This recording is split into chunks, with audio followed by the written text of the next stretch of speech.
My name is Hannah Carter. I'm 34 years old.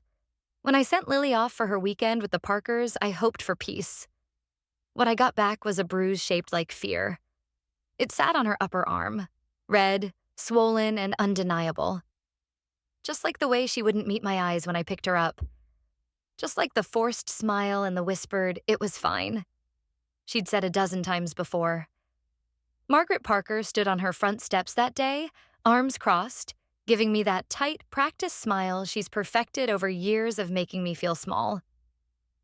"She's fine," Margaret said, as if that bruise didn't exist. As if I was overreacting. As if I always overreact. I didn't argue. Not this time. I took Lily's hand, brought her home, and for the first time in years, I didn't let it slide. I documented everything. Every mark. Every word Lily told me between tears. Because Margaret may have spent years gaslighting me into silence. But she forgot one thing. Even the quietest mother turns dangerous when her child is hurt. If this kind of story resonates with you, please like, share, and subscribe. Your support helps us keep telling the stories that matter. Let's begin. I sent Lily off for a family weekend hoping for peace.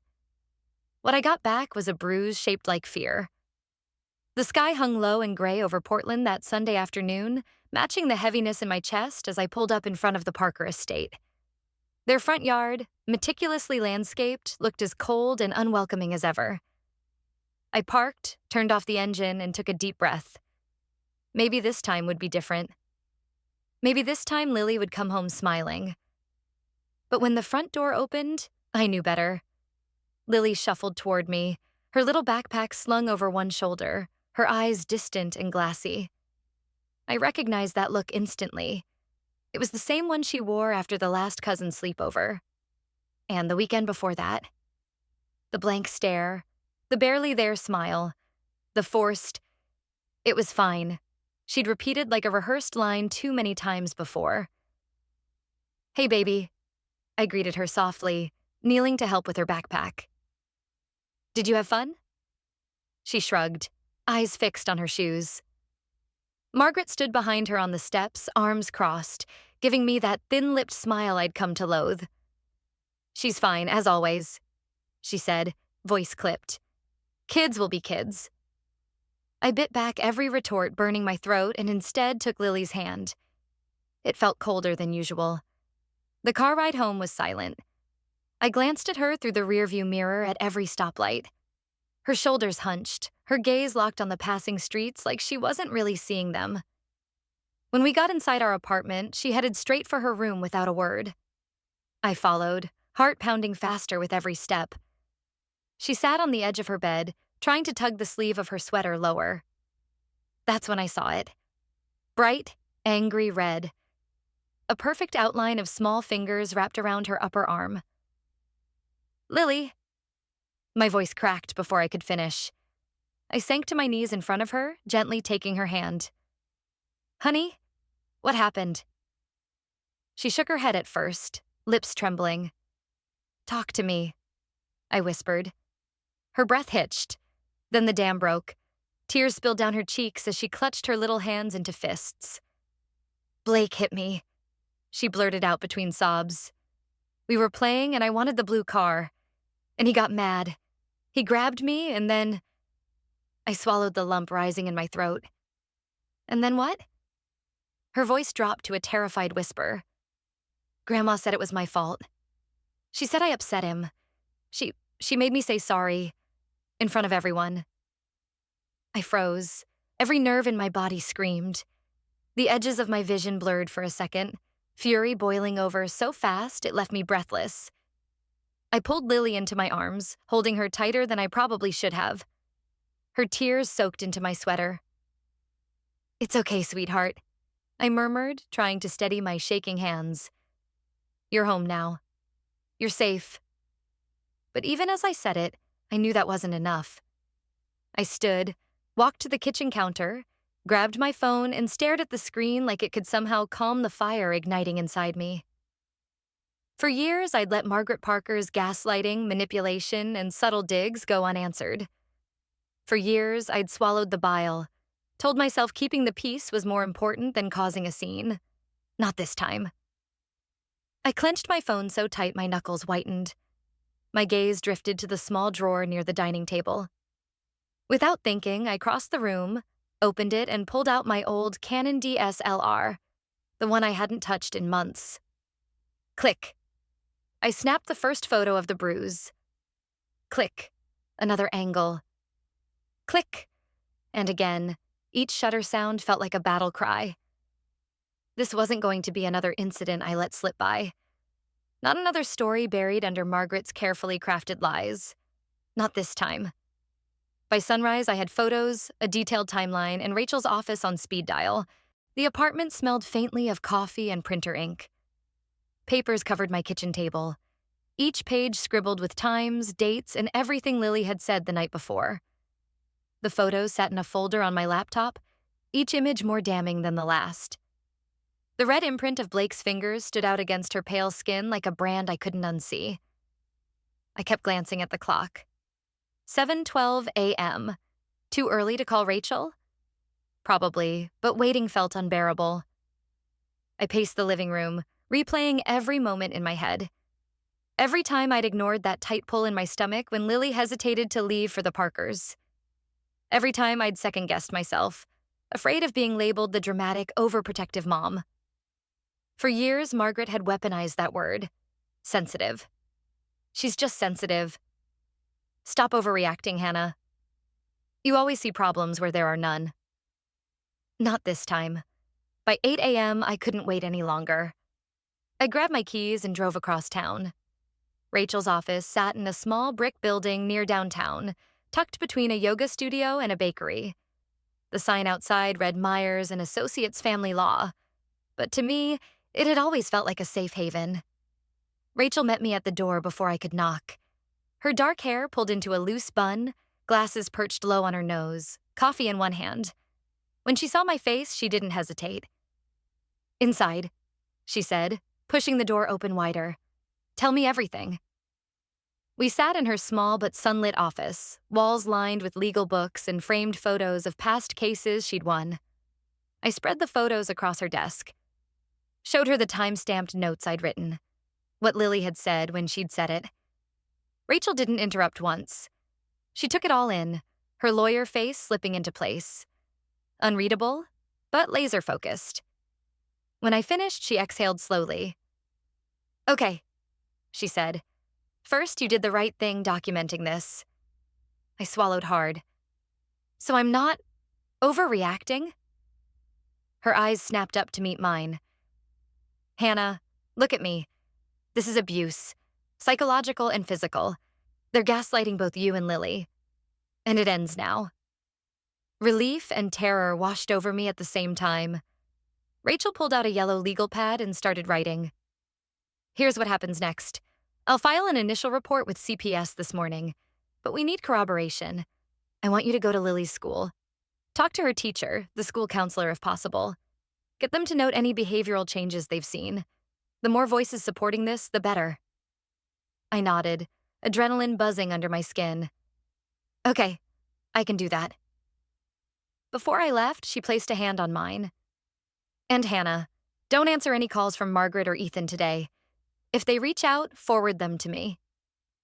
An hour later, I stood outside Red Maple Elementary School, heart racing.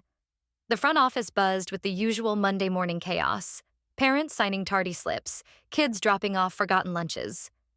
Ms. Karen Taylor, Lily's teacher, met me by the counselor's office with a worried frown. "I've been meaning to reach out," she said, ushering me inside. "Lily's been different lately." Dr. Laura Winters, the school psychologist, joined us moments later. Both women sat across from me, concern etched across their faces. "I'm glad you came."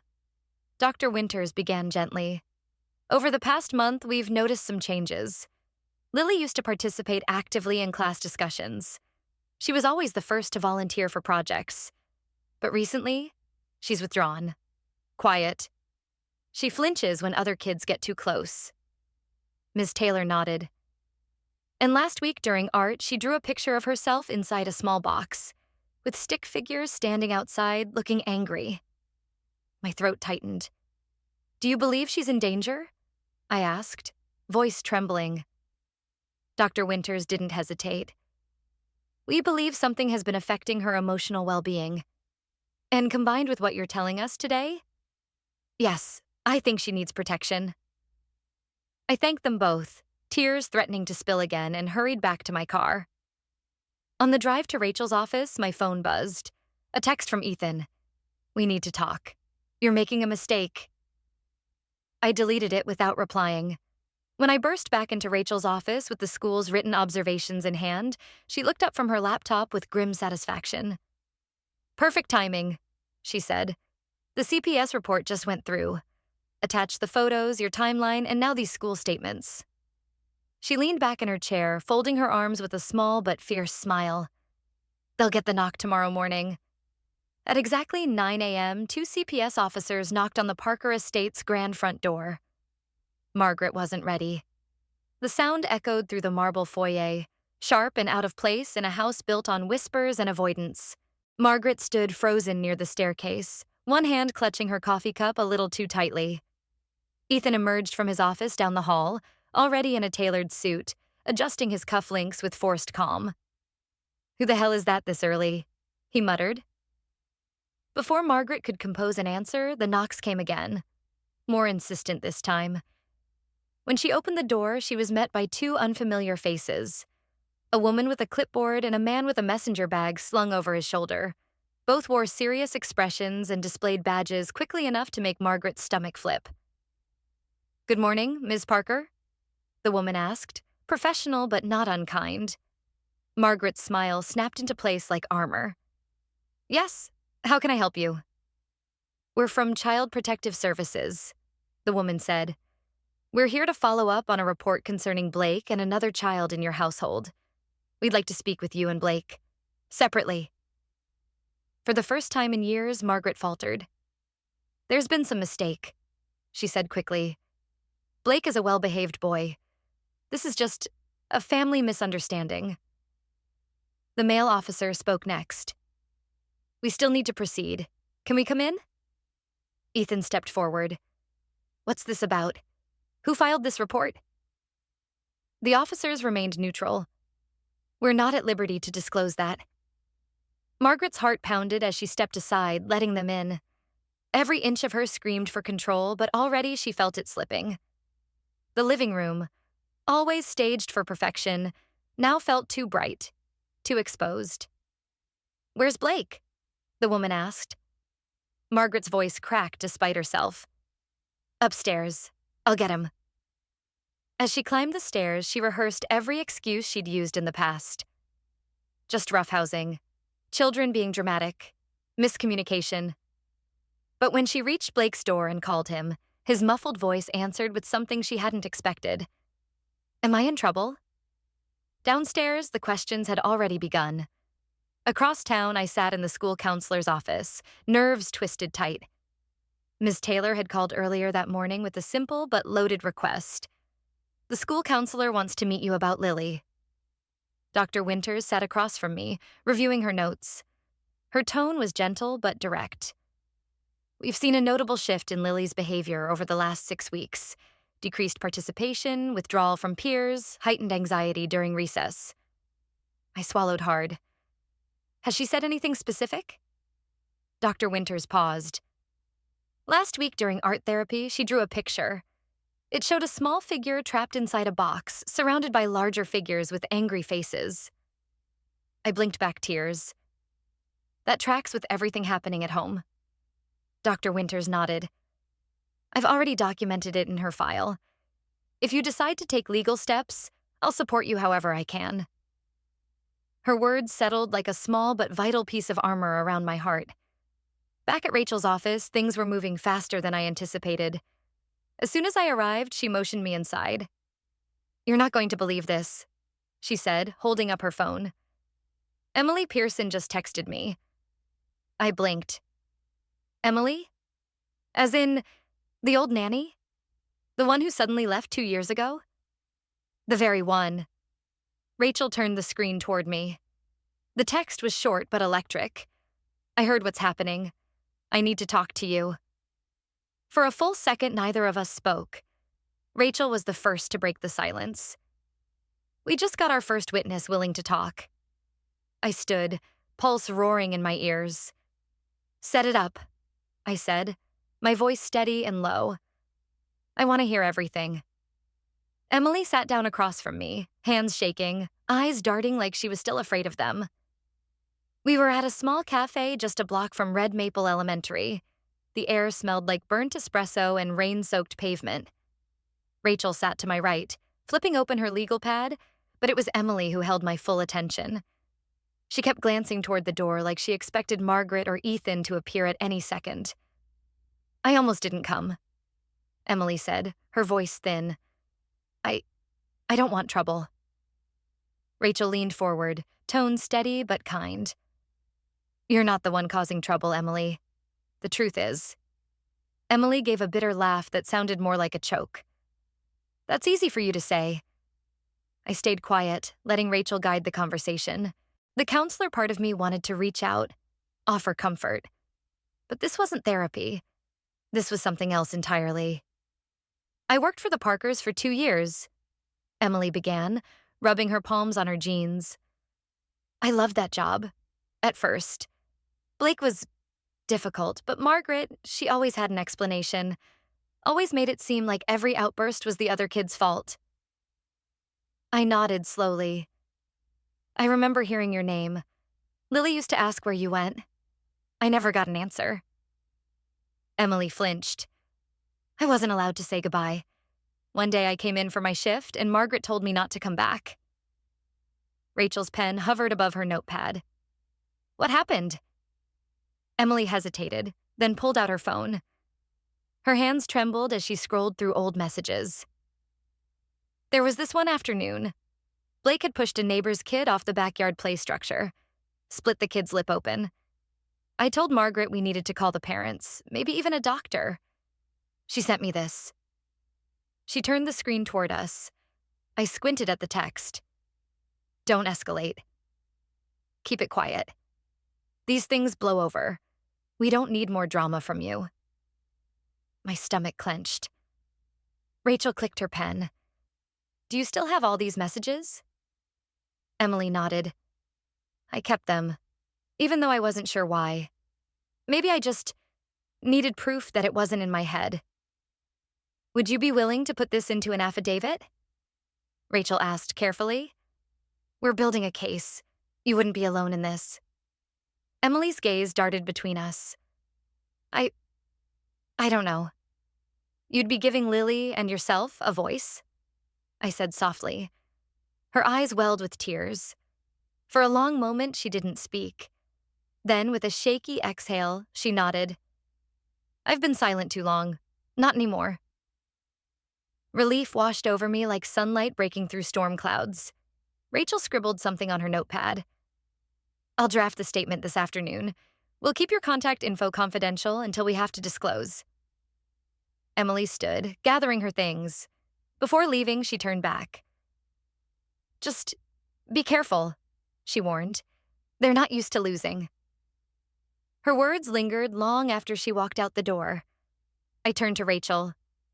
"What now?" Before she could answer, her phone buzzed. She frowned, scrolling through a new email. Her eyes widened. "Oh, you're going to want to see this." She turned the screen toward me. The subject line read, "You'll want to see this video. From inside the Parker estate." My hands trembled as I hit play. There on screen was Blake shoving Lily, twisting her arm, and Margaret, just watching. The video started grainy, like most home security footage, but there was no mistaking what I was seeing. The Parker family's back living room. Blake's face twisted with rage as he lunged at Lily, his small fists pushing her backward until she hit the edge of a table with a thud that echoed even through the tinny speaker of Rachel's laptop. Lily crumpled to the floor, cradling her arm. Margaret stood in the doorway, arms crossed, her expression cold, detached. She didn't flinch, didn't move, didn't say a word. The worst part? At the end of the clip, Margaret stepped forward. Not to help Lily, but to grab Blake by the shoulder, leaned down, and hissed something in his ear. The audio was faint, but Rachel rewound and cranked the volume. Margaret's voice cut through like a razor. "Stop crying, Lily. Get up and say sorry. Now." I covered my mouth, fighting the bile rising in my throat. My heart pounded so hard it hurt. Rachel didn't speak for a long moment. She closed the laptop with a slow, deliberate motion and reached for her phone. "Who sent this?" I asked, still shaking. "Anonymous email," Rachel said. "But the metadata matches footage from the Parker home system." She raised an eyebrow. "Remember when Margaret bragged about that whole setup?" "For security reasons," she said. I nodded, blinking back hot tears. I couldn't think about that now. Not about how many times Margaret had flaunted her perfect house with its perfect cameras, all while letting this happen. Rachel was already dialing. "This goes straight to CPS." She spoke quickly, clearly, her words sharp and practiced. Within minutes, she'd emailed the footage to the assigned caseworker, flagged it as urgent. Less than 10 minutes later, her phone buzzed with a reply. Rachel's eyes widened as she read aloud. "Received.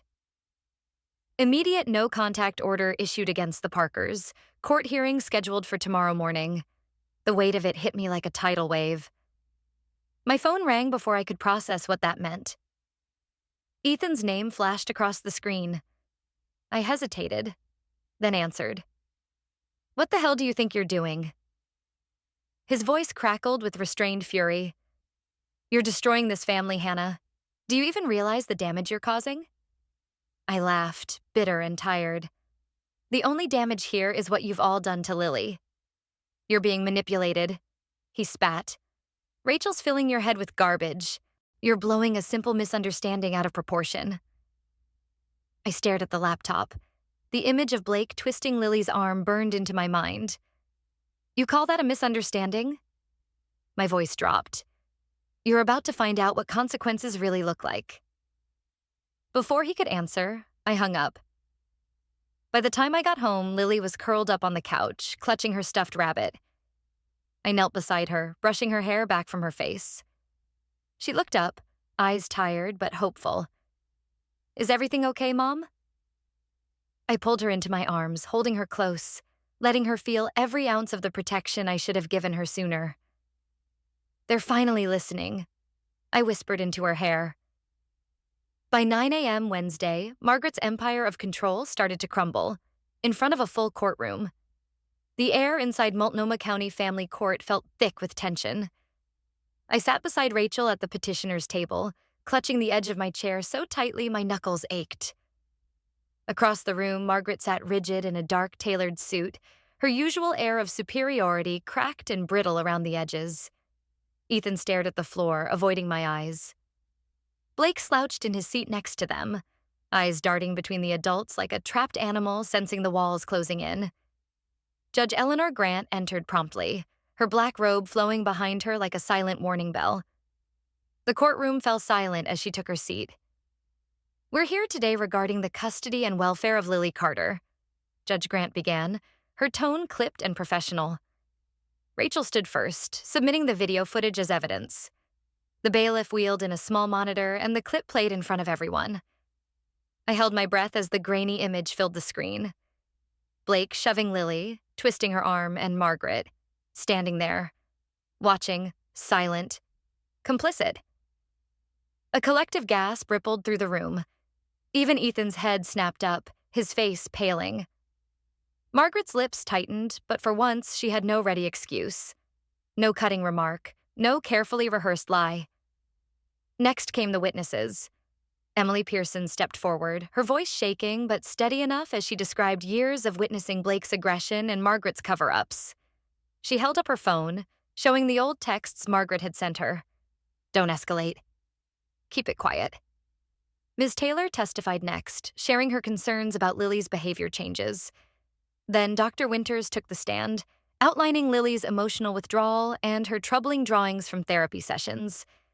Each word felt like another crack running through the Parker family's perfect facade. Ethan stayed silent throughout, jaw clenched so tight I wondered if he'd speak at all. but he didn't. Not once.